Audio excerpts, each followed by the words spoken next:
नमस्कार बच्चों, मैं डॉक्टर रश्मि गोगर राजस्थान सरकार और वेदांता के CSR इनिशिएटिव कक्षा में आप सभी का स्वागत करती हूँ। इसके टेक्निकल पार्टनर हैं मिशन ज्ञान।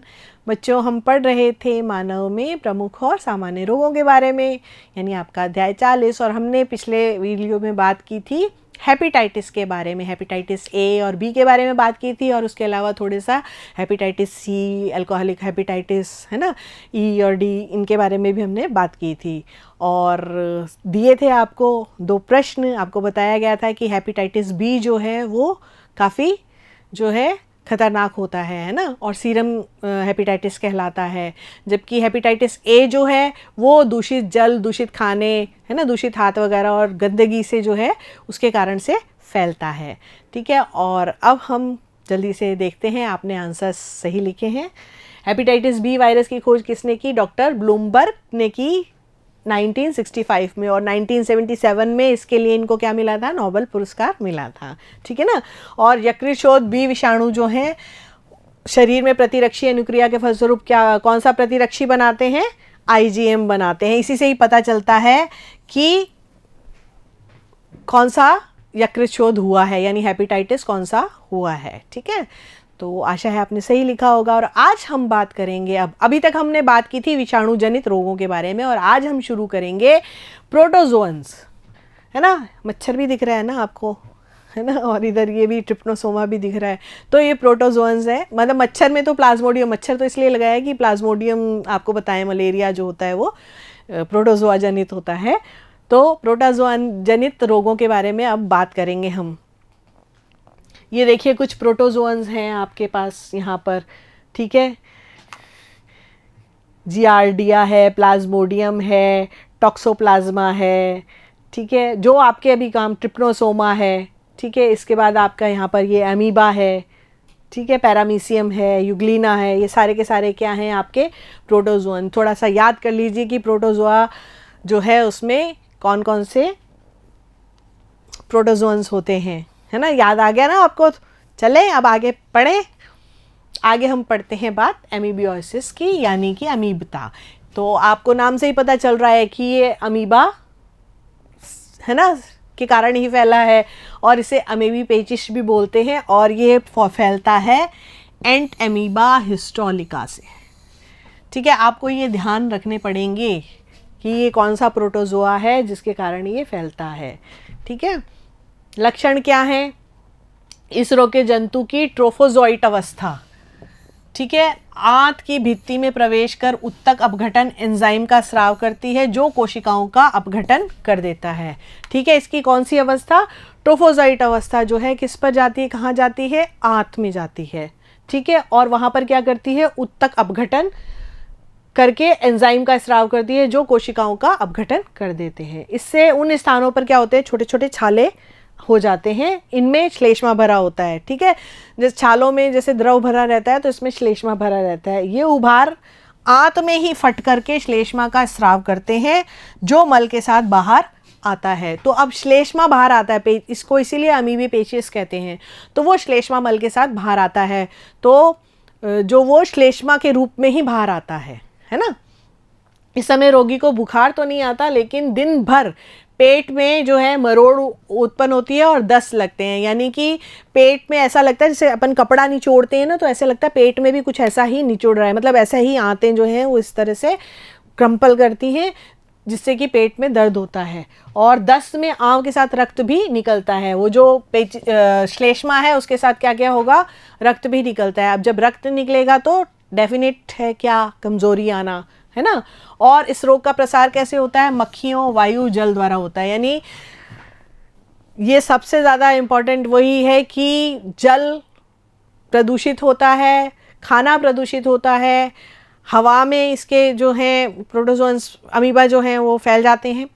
उसके कारण जो है ये रोग होता है। रोग के बचाव के लिए क्या करना चाहिए? पानी को उबाल करके पीना चाहिए। खाना जो है ताज़ा खाना चाहिए, उसे ढक करके रखना चाहिए, है ना, जिससे मक्खी जो है वो उस पर ना बैठे। क्योंकि मल के साथ ये निकलते हैं, तो मक्खी जो है अगर उसी मल पर बैठ करके और फिर खाने पर बैठती है, तो आप समझ सकते हैं कि वो कीटाणु जो हैं खाने पर भी आ जाते हैं। ठीक है ना, तो इस तरह से ये पेट में पहुंच जाते हैं। तो ये इनकी, ये देखिए मैच्योर सिस्ट जो है ये इनकी जो है इन्फेक्टिव स्टेज होती है, ठीक है। फिर ये इसकी डायग्नोस्टिक, यहाँ पर तभी डायग्नोस्टिक स्टेज पे ये जो है ना, ये वाली स्टेज जब आ जाती है तब पता चल जाता है कि हाँ जो है ये ट्रोफोसाइट जो है ये इसमें आ गया है, ठीक है। ये इसकी इनिशियल स्टेज होती है। यहाँ पर ये देखिए आंत में ये ए जो है, ए जहाँ लिखा हुआ है ये इसकी इनिशियल स्टेज है, ठीक है। बी जो है ये एक्स्ट्रा इनिशियल डिजीज़ जो है हो स्टेज है वो वाली, और ये पूरा का पूरा इस तरह से मल के साथ जो है बाहर निकल आया है और यहाँ पर डायग्नोज हुआ है। देखिए किस तरह से ये फैलता है। घरेलू मक्खी इस रोग का वाहक है। आप समझ पा रहे हैं जो बात अभी आपको मैंने बताई। तो इस रोग के इलाज के लिए एमेटिन से जिलिन मेट्रोनिडेजोल औषधियाँ, ये जो औषधियाँ इनके नाम तो लिखे हुए हैं, लेकिन कोई भी औषधि डॉक्टर से पूछे बिना नहीं लेनी चाहिए। डॉक्टर अगर प्रिस्क्राइब करता है तभी औषधि लेनी चाहिए। ये बात आप अपने दिमाग में बहुत अच्छी तरह से डाल लीजिए, है ना। कभी भी अपने मन से कोई भी औषधि नहीं लेनी है। फिर आपका है डायरिया। इसके लिए अपन ने डायरिया जब हमने पढ़ा था शुरू में, तब हमने डायरिया के बारे में पढ़ा था, उल्टी दस्त जो हो जाते हैं। लेकिन यहाँ पर जो डायरिया होता है वो डायरिया होता है जियार्डिया के कारण। कुछ इस तरह से दिखता है ये जियार्डिया जो होता है, ये इसकी ट्रोफोसाइट स्टेज है, ठीक है। इस स्टेज से ये अटैक करता है, इस स्टेज में ये अटैक करता है और ये भी जल, भोजन आदि के माध्यम से शरीर में प्रवेश करके आंत में पहुंचता है, जिससे कि आंत में अनियमितताएं आ जाती हैं। तो आंत में अनियमितता आने से ही क्या होगा, उल्टी दस्त जो है वो शुरू हो जाते हैं। इस रोग के कारण पतली दस्त लग जाती है। रोगी के उदर में पीड़ा होती है, उसे भूख नहीं लगती है पेट में, है ना, उसके दर्द होता है, सिर में दर्द होता है, बेचैनी रहती है। रोग के इलाज के लिए जो है क्लोरोक्विन, कैमोक्विन, ये सब औषधियों के नाम तो दिए हुए हैं, लेकिन फिर वही डॉक्टर प्रिस्क्राइब करेगा तभी लेनी है, ठीक है। कुछ इस तरह का होता है, ये इसकी लाइफ साइकिल इस तरह से चलती है। इसके बाद हम बात करेंगे ट्रिपनोसोमियासिस की। ये ट्रिपनोसोमियासिस जो है इसको निद्रा रोग भी कहते हैं, यानी जब ये अटैक करता है तो नींद आती है, यानी कि मस्तिष्क पर भी अटैक करता है। और ये रोग होता है ट्रिपनोसोमा गैम्बियंस। कुछ इस तरह के दिखते हैं ये ट्रिपनोसोमा गैम्बियंस, ये आपको दिख रहे हैं डार्क पिंक कलर के, ठीक है। ये कुछ इस तरह के होते हैं, है ना। इनका संचरण सेट्सी मक्खी, है ना, ग्लोसाइना पॉलपैलिस के द्वारा होता है। ये प्रोटोजोआ जो है लसिका तंत्र में प्रवेश करके और विषैले पदार्थ को उसमें डालता है, जिससे कि उस तंत्र में क्या हो जाता है, सूजन आ जाती है, ठीक है। ये देखिए ये मक्खी है, वो इस मक्खी के द्वारा जो है ये फैलता है। लसिका से ट्रिपनोसोमा मस्तिष्क,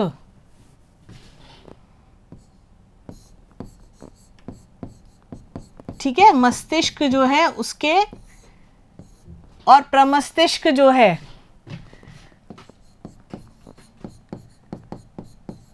ठीक है, प्रमस्तिष्क मेरुद्रव में प्रवेश कर मस्तिष्क को क्षति पहुंचाते हैं। तो तभी क्या होता है, उसी के कारण ही जो है बहुत अधिक मात्रा में नींद जो है वो आती है, ठीक। लक्षण क्या है, व्यक्ति निद्रावस्था में रहता है और रोग के उपचार के लिए प्राइमाक्विन, प्यूरोमाइसिन का उपयोग किया जा सकता है, लेकिन डॉक्टर प्रिस्क्राइब करे तब। मलेरिया, इसके बारे में आप बहुत अच्छी तरह से जानते हैं, छोटी क्लासेस में भी आपने मलेरिया के बारे में पढ़ा है। कैसे फैलता है, मादा एनाफिलीज के द्वारा। इसमें क्या होता है, प्लाज्मोडियम होता है, और उस प्लाज्मोडियम के द्वारा जो है मलेरिया होता है, ठीक है। तो मलेरिया में होता क्या है, आपको पता है कि इसके और भी क्या है, plasmodium vivax, plasmodium falciparum, plasmodium malariae, plasmodium ovale, है ना। रोग का प्रसार मादा एनाफिलीज करती है, रोग का प्रसार करती है। आप ये चीज़ ध्यान रखिए, कई बच्चे जो होते हैं वो कंफ्यूज हो जाते हैं कि मलेरिया मादा एनाफिलीज के कारण होता है। मलेरिया मादा एनाफिलीज के कारण नहीं, मादा एनाफिलीज तो केवल मात्र क्या है, रोग का प्रसार करने वाली है। होता है किसके कारण, प्रोटोजोआ होता है, कौन सा, प्लाज्मोडियम, ठीक है, उसके कारण होता है। ये देखिए अब प्लाज्मोडियम का जीवन चक्र क्या है। तो प्लाज्मोडियम का जीवन चक्र जब हम देखेंगे तो जब मादा एनाफिलीज जो है मनुष्य को काटती है तब स्पोरोजोइट जो होता है, ये देखिए स्पोरोजोइट, ये मादा इसने काटा है ना, और ये जो स्पोरोजोइट है ये क्या करता है, प्लाज्मोडियम शरीर में इसके रूप में, स्पोरोसाइट के रूप में क्या करता है प्लाज्मोडियम, ये रहा प्लाज्मोडियम, ये क्या है, प्लाज्मोडियम है, ठीक है, ये आपको दिख रहा है ना इस तरह का जो है, ये है प्लाज्मोडियम। इसको मैं दूसरे कलर में आपको दिखाती हूँ, आपको अच्छी तरह से दिख जाएगा। ये देखिए ये है प्लाज्मोडियम, ठीक है, और ये स्पोरोजोइट अवस्था है, ये काटता है। तो इस अवस्था से ये जब ये पहुँचता है अंदर मानव के शरीर की यकृत कोशिकाओं में ये पहुँच जाता है, ठीक है, और यहाँ पर ये क्या करता है, यकृत कोशिकाओं में पहुँच करके ये परिजीवी गुणन करता है, ठीक है, यानी कि अपनी संख्या को बढ़ाता है ना, और अपनी संख्या बढ़ाने के बाद हीमोजॉइन बनता है जो कंपकपी, ठिठुरन और ज्वर का कारण होता है। मतलब जब ये स्टेज आ जाती है, हीमोजॉइन वाली स्टेज आ जाती है, तो उस कंडीशन में बहुत ठंड लग करके, कपकपी लग करके और जो है बुखार आ जाता है। जब मच्छर संक्रमित मनुष्य को काटती है तो परजीवी मच्छर में गैमीटोसाइट के रूप में ये प्रवेश कर जाते हैं और परजीवी का आगे परिवर्धन मच्छर में होता है। मतलब जब ये देखो यहाँ पर ये गैमीटोसाइट के रूप में,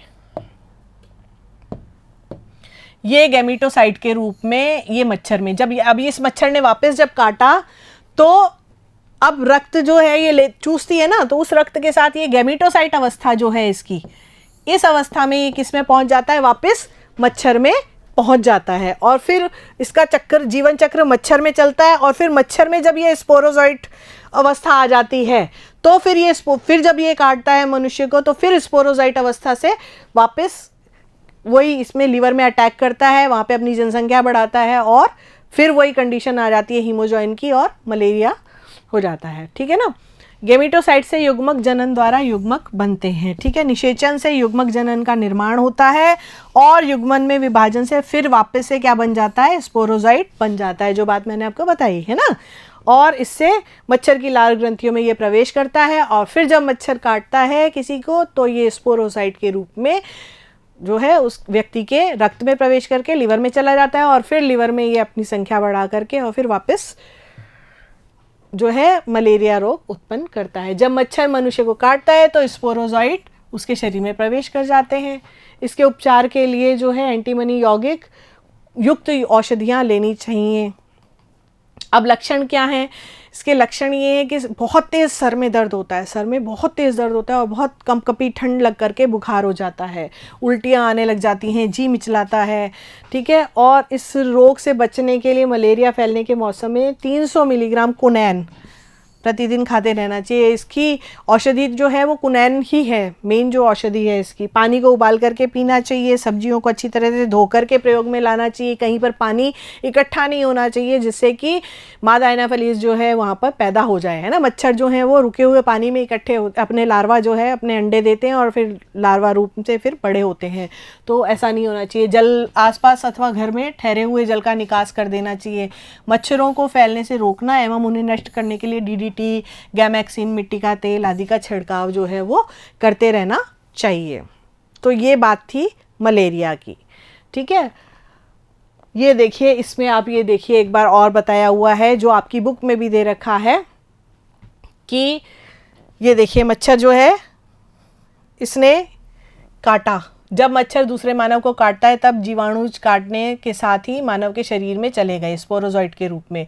फिर यहाँ पर क्या किया उसने, यकृत में चले गए, यकृत में जाकर के अपनी जनसंख्या को बढ़ाया। परजीवी यकृत कोशिकाओं में अलैंगिक रूप से जनन करता है, कोशिका को फोड़ करके रक्त में छोड़ देता है और फिर परजीवी लाल रुधिर कणिकाओं में अलैंगिक रूप से जनन करता है, उसे फोड़ देता है और इस प्रकार ज्वर तथा अन्य लक्षणों का चक्र शुरू कर देता है, ठीक है, यहाँ पर इस कंडीशन में। और फिर उसके बाद ये युग्मक जन के रूप में वापस कहाँ चला जाता है? जब अब यहाँ पे वापस अगर वो मादा मच्छर काटेगी तो युग्मक जन के रूप में इसके अंदर, गैमेटोसाइट के रूप में इसके अंदर चला जाता है और फिर वापस इसके अंदर ये इसका पूरा चक्र चलता है, ठीक है, और फिर स्पोरोजॉइड बना लेती है और फिर इस तरह से ये चक्र चलता रहता है।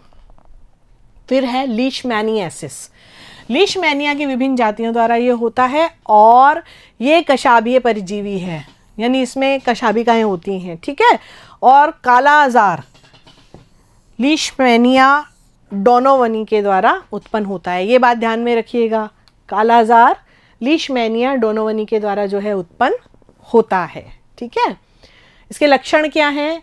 इस रोग के परजीवी शरीर में जालिका अंतःस्तर, ठीक है, को अवरुद्ध कर देते हैं, जिससे प्लीहा जो है वो अत्यधिक बढ़ जाता है और शरीर पर ये देखिए छाले छाले होकर के और इस तरह से घाव बन जाते हैं, ठीक है, फोड़े के समान जो है उभर करके आ जाती हैं और विशेषकर नासावैश्म, मुख और ग्रसनी का जो भाग होता है ये इससे बहुत अधिक प्रभावित होता है। तो अगला प्रोटोजोआ है अपना ट्राइकोमोनियासिस, ठीक है। ट्राइकोमोनियासिस जो है ये होता है किसके कारण? ट्राइकोमोनास वेजाइनालिस के कारण होता है। तो ट्राइकोमोनास वेजाइनालिस कुछ इस तरह का होता है, इसमें भी फ्लैजिला होते हैं, यानी कशाभिक वाला ये प्रोटोजोआ होता है ना। और वेजाइनालिस का मतलब यही है कि ये कहाँ पर? महिलाओं की योनि में रहता है ना, इस नाम से ही आपको पता चल रहा होगा कि ये वेजाइनेटिस जो है महिलाओं में इस तरह का जो रोग है वो उत्पन्न करता है। इसमें क्या होता है कि महिला की जो योनि से झागदार पदार्थ जो है वो विसर्जित होने लग जाता है और खुजली होती है, ठीक है। इसमें फाउल ऑडर मतलब अजीब सी स्मेल आने लग जाती है, ईचिंग होती है, इरिटेशन होता है ना, खुजली होने लग जाती है और whitish grey yellow green discharge जो है वो होने लग जाता है, ठीक। फिर इसके बाद कौन सा है अपना? फिर इसके बाद है अपना टॉक्सीप्लाज्मोसिस। ये जो टॉक्सीप्लाज्मोसिस है, टॉक्सी नाम से भी लग रहा है कि ये जो है ज़्यादा ही विषैला होता होगा, है ना। ये रोग टॉक्सोप्लाज्मा की जातियों द्वारा उत्पन्न होता है। ये टॉक्सीप्लाज्मोसिस जो है ये रोग टॉक्सोप्लाज्मा की जातियों द्वारा उत्पन्न होता है और रोग होता है टॉक्सोप्लाज्मा गोंडाई से उत्पन्न होता है, जो एक स्पोरोजोयन प्रोटोजोआ है। ये कुछ इस तरह का दिखता है ये, ठीक है। और ये विश्व में सब जगह मिलता है, कि पूरे विश्व में फैला हुआ होता है ज़्यादातर। इसके लक्षण क्या है? ये परजीवी मनुष्य के जालिका, अंतःस्तरीय तंत्र और केंद्रीय तंत्रिका तंत्र की कोशिकाओं में पाया जाता है और संक्रमण का एकमात्र सबूत जो मिलता है वो खून में टॉक्सोप्लाज्मोसिस परिजीवी के खिलाफ बनने वाली एंटीबॉडी से पता चलता है, यानी इसके खिलाफ जो एंटीबॉडीज बनती हैं उसके कारण पता चलता है कि इसने अटैक किया है। फिर टॉक्सोप्लाज्मोसिस रोग संक्रमित पशुओं के मल के संपर्क में आने से मनुष्य को टॉक्सोप्लाज्मोसिस परिजीवी के संक्रमण से हो जाता है, ठीक है। बिल्लियां इस रोग को फैलाने वाली मुख्य वाहक होती हैं और संक्रमित चूहे, पक्षी को खाने से भी क्या होता है? ये परिजीवी जो है वो शरीर में संक्रमण कर देता है, ठीक है ना। और फिर संक्रमण जो है उनके साथ रहने वाले लोगों में भी फैल जाता है। क्यों? क्योंकि क्या है? ये संक्रामक रोग है ना, तो इसलिए ये इससे फैल जाता है, तो इससे बचना चाहिए। और यदि व्यक्ति कच्चा मांस खाता है, कम पका हुआ भेड़ का मांस है, सुअर का मांस है या कंगारू का मांस छूता है या खाता है तो भी संक्रमण फैल सकता है। तो ये बेसिकली जो पशु होते हैं ना उनसे ज़्यादा फैलता है। आप देख रहे हैं कि है ना, कच्चा मांस, कच्चा या कम पका हुआ भेड़ का मांस, सुअर का मांस, कंगारू का मांस, छूता भी है अगर तो भी उसकी उंगलियों पर ये आ जाते हैं, ठीक है ना। यह परजीवी इन पशुओं के मांस में पाया जाता है। संक्रमित कच्चा दूध पीना भी टॉक्सोप्लाज्मोसिस परिजीवी से होने वाले संक्रमण का कारण बन सकता है। तो यानी आप समझ सकते हैं कि ये कितना खतरनाक है। और अब हमें क्या करना है? जी हाँ, हमें अपनी कॉपी और पेन तैयार रखनी है। मैं आपको दूंगी 2 प्रश्न, तो जल्दी से लिखिए। पहला तो है काला आजार रोग किस प्रोटोजोआ के द्वारा होता है, और दूसरा है मलेरिया किस मच्छर के काटने के कारण होता है। बहुत सरल है, आप तुरंत इसको कर लेंगे। हम मिलेंगे आपसे अगले वीडियो में, तब तक के लिए नमस्कार, थैंक यू।